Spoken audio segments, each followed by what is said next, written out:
Good morning to all of you. In the last period, we discussed about the supply. The supply કોને કહેવાય? બરોબર છે. Scope of supply. તો scope of supply ની અંદર આપણે જોઈ ગયા કે supply of goods or services તો મતલબ શું? એટલે કે જીએસટી ના એક્ટમાં સપ્લાય નો પ્રોપર મીનિંગ આપેલો છે, એનું ડિટેલ્સ આપેલું છે જીએસટી માં. જીએસટી માં એવું કહે છે કે જે સપ્લાય થાય એની વેલ્યુ પર જીએસટી લેવામાં આવે છે. So in the GST regime, the entire value of the supply, so entire value of supply of goods or services, entire value of goods or services is taxed in an integrated manner. Integrated manner કેમ કીધું છે? તો કે જે પાછલા જે બધા taxes હતા, ઇનડાયરેક્ટ ટેક્સીસ કયા કયા? તો કે વેટ હતું, સીએસટી હતું, સર્વિસ ટેક્સ હતું, અલગ અલગ બધા પાછલા ટેક્સીસ હતા, એક્સાઇઝ ડ્યુટી હતા, એ બધાનો સમાવેશ આની અંદર કરી દીધો છે જીએસટી માં. which are charged independently. આ બધા ઇન્ડિપેન્ડન્ટલી ચાર્જ થતા હતા. એક જ વસ્તુ પર અલગ અલગ જગ્યાએ અલગ અલગ ટેક્સીસ વસૂલ થતા હતા. એ બધા સરે ભેગા, એ બધા જ ગવર્મેન્ટે ભેગા કરી દીધા અને એક જ ટેક્સ રાખ્યો છે. એનું નામ આપ્યું છે જીએસટી. એટલે એને ઇન્ટિગ્રેટેડ મેનર કહેવામાં આવે છે. સમજવાનો પ્રયત્ન કરજો, જે શબ્દો છે સમજવાનો પ્રયત્ન કરજો. આજે જેટલા જીએસટી ના વિડીયો છે એ વિડીયો પણ આપણે અપલોડ કરીશું. Okay, I will try as much as possible. તો ઇન્ટિગ્રેટેડ કે જે તમને ઇન્ડિપેન્ડન્ટલી ચાર્જ કરવામાં આવતા હતા. આઈધર ઓન મેન્યુફેક્ચર, એ અલગ અલગ વસ્તુ પર હતા. ધારો કે મેન્યુફેક્ચર ઉપર એક્સાઇઝ ડ્યુટી લાગતી હતી, સેલ ઉપર વેટ લાગતું હતું, પ્રોવિઝન ઓફ સર્વિસીસ ઉપર સર્વિસ ટેક્સ લાગતો હતો. અલગ અલગ ઉપર અલગ અલગ ટેક્સીસ લાગતા હતા.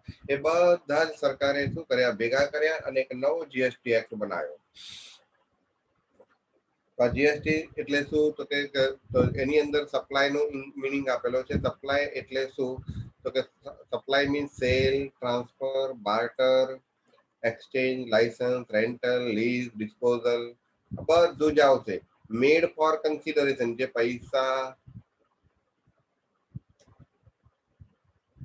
ના પેમેન્ટ, એટલે કન્સિડરેશન એટલે કંઈક સામે કંઈક બેનિફિટ મળવો જોઈએ, એને કન્સિડરેશન કહેવાય. એનો મીનિંગ પણ આપ્યો છે.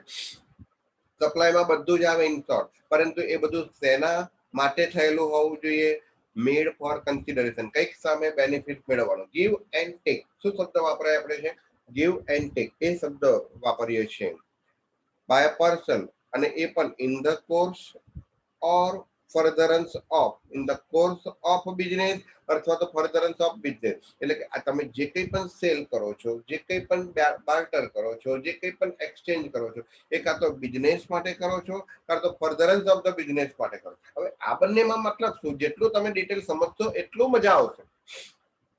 કાયદાને એક એક શબ્દ સમજવો જરૂરી છે.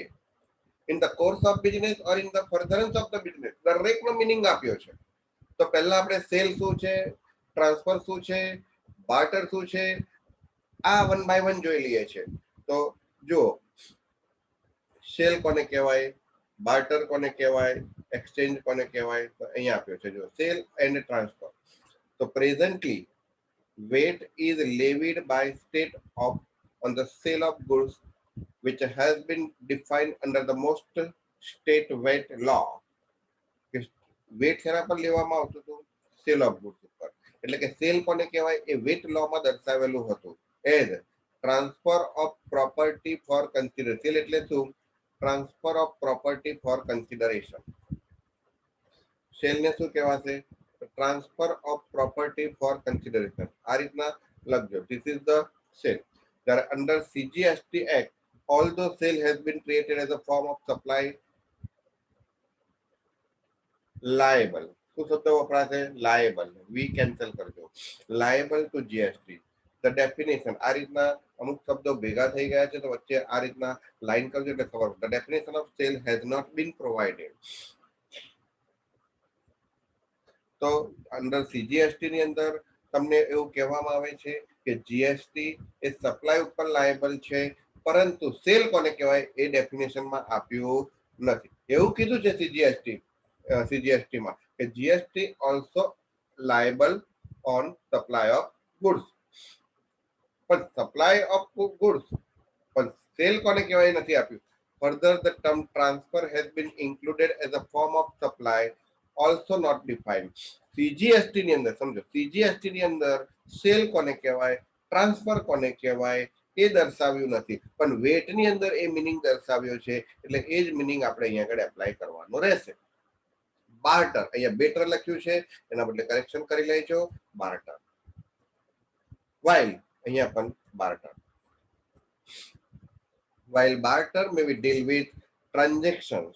Barter એટલે શું, તો કે transaction which only include an, ભેગો શબ્દ થઈ ગયો છે, exchange of, અંડરલાઈન કરજો, an exchange of goods, services.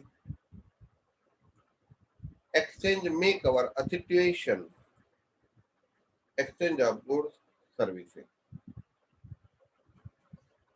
આ રીતના યારો કરજો. Exchange may cover a situation where the goods are partly paid or for in a goods and partly in a money. Suppose કે હું તમને એક્ઝામ્પલ આપું કે તમારી ગ્રોસરીની દુકાન છે,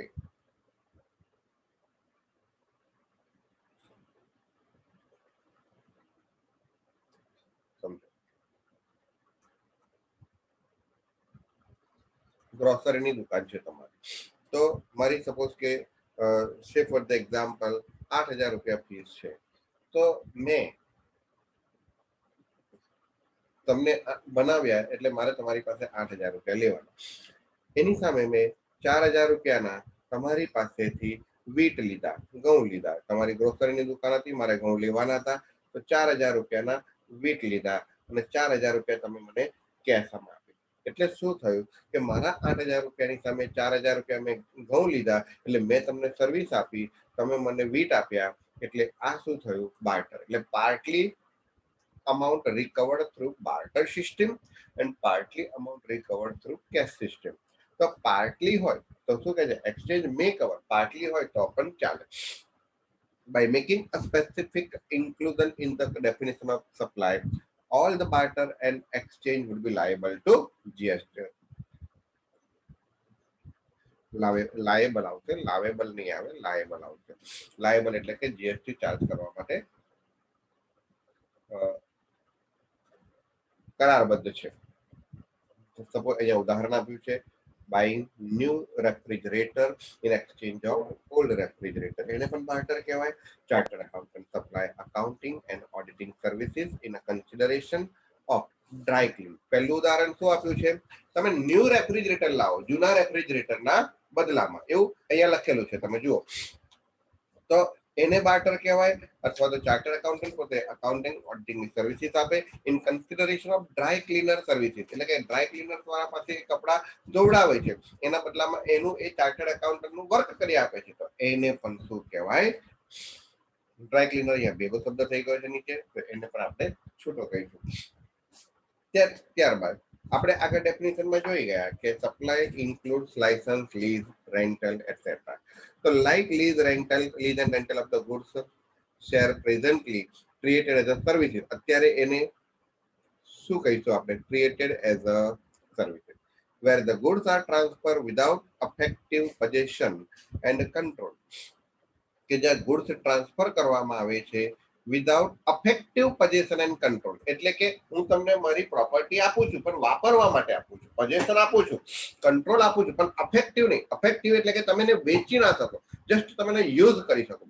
under the GST regime, such license, lease and rentals of the goods with or without transfer of right to use, તમને right to use આપે ખરા, ના આપે, would be covered under the supply of services as per the schedule 2 of the GST Act. Just knowledge માટે છે. Supply should be for consideration. આગળ જોયું કે આ સપ્લાય કેવું હોવું જોઈએ, કન્સિડરેશન માટે હોવું. પહેલા તો કન્સિડરેશન કોને કહેવાય એનો મિનિંગ આપ્યો છે, જરૂર નથી લો નો કેસ છે, પણ કઈક આમાંથી એમસીક્યુ પૂછી દો. કન્સિડરેશન એટલે શું એ સમજી લો. In relation to supply of goods or services or both include any payment made, કોઈ પણ પ્રકારનું પેમેન્ટ કરો, ઓર ટુ બી મેડ, મેડ એટલે કે cash transaction, to be made એટલે કે credit transaction, whether in money or otherwise. Otherwise એટલે કે barter system. In respect of supply of goods, in a response to supply of goods, or in the inducement of supply of goods. દરેક supply કર્યો છે એના બદલામાં, કાં તો એના માટે, કાં તો એ કરાવવા માટે ઇન્ડ્યુસમેન્ટ એટલે કે સામેવાળો વ્યક્તિ એના દ્વારા સપ્લાય કરે, એના લીધે સપ્લાય કરે. આપણે કંઈક આપીએ તો એના લીધે સપ્લાય કરે. Supply of goods or services or both, whether by the recipient or by any other person. એક રિસિપન્ટ દ્વારા કાં તો કોઈ પણ વ્યક્તિ દ્વારા. Supply of goods means any payment. સમજો, લેંગ્વેજ સમજો. એની પેમેન્ટ કોના દ્વારા? By recipient or by any other person. એટલે સપોઝ કે સમજવાનો પ્રયત્ન કરજો. એબીસી કંપની છે, એબીસી કંપની માલ મોકલે છે કસ્ટમર મિસ્ટર એને, પણ એબીસી કંપનીને જે પેમેન્ટ કરે છે એ કસ્ટમર વતી કસ્ટમરની કંપની રિલાયન્સ કંપની. એટલે કે સપોઝ કે એક એક્ઝામ્પલ આપું, આપણે એબીસી કંપનીની વાત નથી કરતા, એલજી કંપનીની વાત કરીએ છીએ. એક એક્ઝામ્પલ, તો એલજી કંપનીએ રેફ્રિજરેટર આપ્યું કોને? કસ્ટમર એને, પણ એના પૈસા કોને ચૂકવ્યા? રિલાયન્સ કંપનીએ. એટલે એ જે પેમેન્ટ કરે છે કોને? એલજી કંપનીને. એ વાપરે છે કોણ? કસ્ટમર. ડિલિવરી કોને કરી? કસ્ટમરને. પણ પેમેન્ટ કોણ કરે છે? રિસિપન્ટ નથી કરતો. માલ રિસિપન્ટ કોણ છે? કસ્ટમર. પણ પેમેન્ટ કોણ કરે છે? એની અધર શબ્દ વાપર્યો છે, બાય એની અધર પર્સન. તો જેટલા ઉદાહરણ સમજશો એટલા આવડશે. But shall not include any subsidy given by the central government or state government. True false માં પૂછાય, એમસીક્યુ માં પૂછાય, ટ્રુ ઓર ફોલ્સ માં કે કન્સિડરેશન માં સરકાર સબસિડી આપે એ આવે કે ના આવે, તો સબસિડીની ગણતરી કન્સિડરેશન માં આવતી નથી. સરકાર સપોઝ કે મને 10,000 રૂપિયાની વસ્તુ 4,000 રૂપિયા સબસિડી 40% આપીને 6,000 માં આપે છે, તો કન્સિડરેશન સરકારે મને 4,000 ની જે સબસિડી આપી એ કન્સિડરેશન કહેવાય તો કે ના કહેવાય? કારણ કે સરકાર સબસિડી આપે છે, એના બદલામાં કશું લેતી નથી. કન્સિડરેશનમાં ગીવ એન્ડ ટેક હોવું જોઈએ. સરકાર સબસિડી આપે છે, કશું લેતી નથી, પ્રોત્સાહન રૂપે આપે છે. સપોઝ કે અત્યારે તમે સોલર રૂફ સિસ્ટમ નખાવો, પેલી લોકો નખાવે છે, તમને ખ્યાલ હોય તો, કરંટ સ્ટોર થાય અને એ જીઈબીમાં જાય અને તમારું બિલ એ ના જે પોઈન્ટ હોય એમાંથી કટ થઈ જાય, બાકીના રૂપિયા ભરવાના હોય. તો એ રીતના જે સોલર સિસ્ટમ નખાવે છે તેમાં સરકાર સબસિડી આપે છે. તો સબસિડી સરકારે આપી, એટલા રૂપિયા ઓછા લીધા, તો કન્સિડરેશન કહેવાય નહીં. Monetary value of any act or forbearance. Forbearance એટલે કોઈ કામ કરવા માટે તમને કોઈ રૂપિયા લે, કાં તો કોઈ કામ ન કરવા માટે, અટકાવવા માટે રૂપિયા આપે. ધારો કે હું મિસ્ટર એક્સ ને એવું કહું કે ભાઈ તું આ જગ્યાએ આ દુકાન ના ખોલી, હું તને 2 લાખ રૂપિયા આપીશ. તો એ 2 લાખ રૂપિયા પણ મિસ્ટર એક્સ ને તેના માટે આપ્યા છે, કોઈ કામ કરવા માટે નહીં, દુકાન ન ખોલવા માટે. તો એ ન ખોલવા માટે આપે ને, ફોરબિયરન્સ કહેવાય. In respect of, in response to or for the inducement of or supply of goods or services or both, whether by the recipient or by other person, shall not be include any subsidy. તો monetary value જે કંઈ પણ કોઈ કાર્ય કરવા માટે આપે છે, કાં તો કોઈ કાર્ય ન કરવા માટે, તો ફોરબિયરન્સ ની ઉપર લખવું હોય તો લખી રાખજો, નોટ ડુઈંગ એની એક્ટ. પણ એ કયું? લીગલી હોવું જોઈએ. એ એક્ટ કેવું હોવું જોઈએ? લીગલી. ઘણી વખત એવું બનતું હોય છે, ધારો કે રિલાયન્સ અને અદાની એ બે જોડે કરાર થયો કે રિલાયન્સ અદાની સીએનજી વાપરે છે, અદાની સીએનજી નું પ્રોડક્શન કરે છે, રિલાયન્સ રિટેલમાં છે.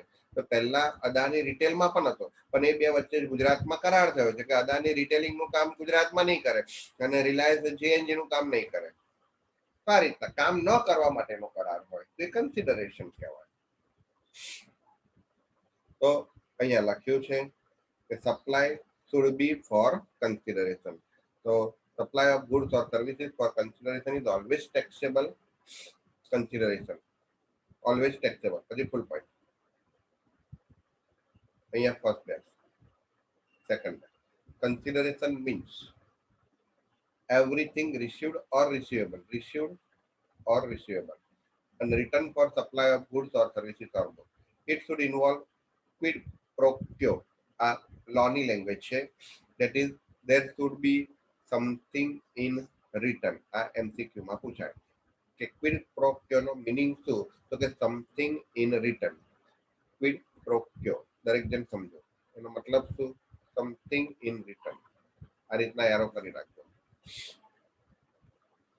આમાં આપ્યું છે એટલે એમસીક્યુ બનાવીને પૂછી શકે.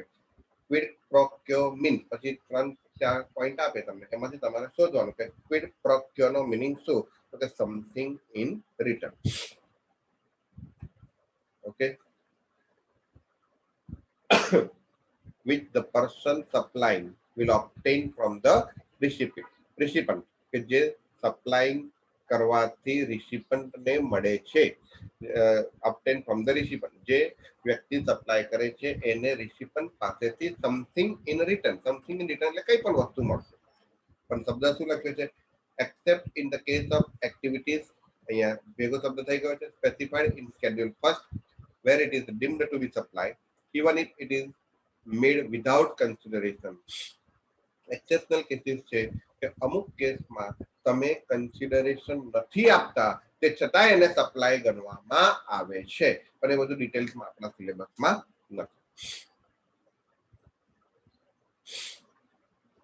Deposit not a consideration unless appropriated by the supplier.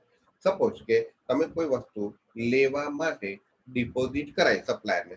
સે ફોર એક્ઝામ્પલ હીરો કંપનીનું બાઇક, હીરો લિમિટેડ કંપની છે, તો તમે બાઇક માટે 5,000 રૂપિયા ડિપોઝિટ કરાયા, એડવાન્સ આપ્યા, ડિપોઝિટ આપી, એડવાન્સ આપ્યા, બુકિંગ માટેની બુકિંગ ડિપોઝિટ કહેવાય. તો એ બુકિંગ ડિપોઝિટ 5,000 રૂપિયા એ કન્સિડરેશન કહેવાય નહીં.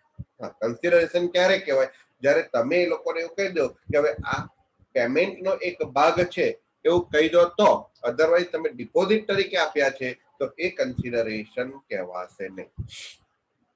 However, a deposit given in respect of the supply of goods or services or both shall not be considered as a payment made for the such supply unless એટલે કે જ્યાં સુધી the supplier applies such deposit as a consideration.